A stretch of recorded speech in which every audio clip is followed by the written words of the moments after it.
งเสียงเพลงบรรเลงแววมาโอเสิร์ตโหนาเข้ามาสุขสันต์หันษาลำวงเลิกปาทมมาเลยแล้วนะโอเสิร์ตโหนาหยิบมาลำวงสามัคคีสนุกคือเพลงเสียงเพลงบรรเลงตื่นตา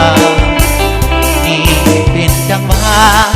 ธรรมดาเราเอาสุขสันต์คนกันเป็นหมู่เบาสาวเคียงคู่กันโอ้มิตรสัมพันธ์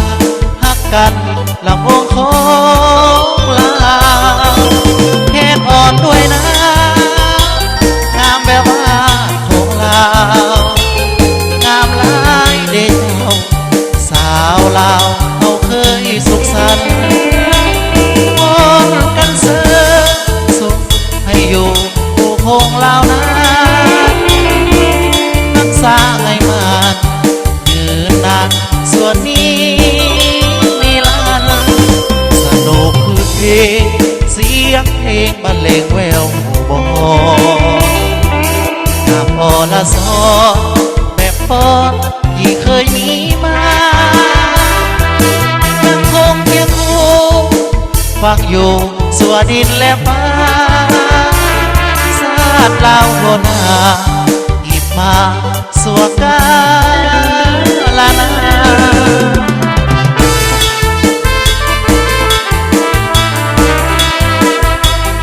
เสิร์ฟปฐมมาเริ่มเสิร์ฟแขกประธานพรระบบเด็ดปฐมมาเริ่มพี่น้อง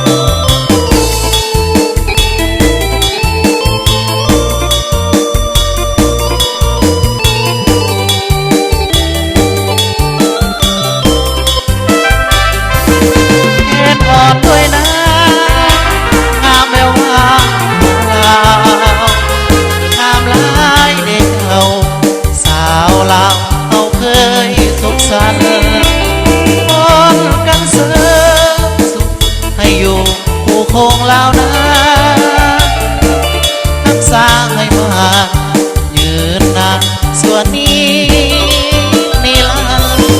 สนุกคือเพลงเสียงเพลงบรรเลงแววบ่น้ำอละซอนแบบพรที่เคยมีมายังคงเคียงคู่ฟังอยู่สัวดินและฟ้าสาดลาวโบนาหยิบมา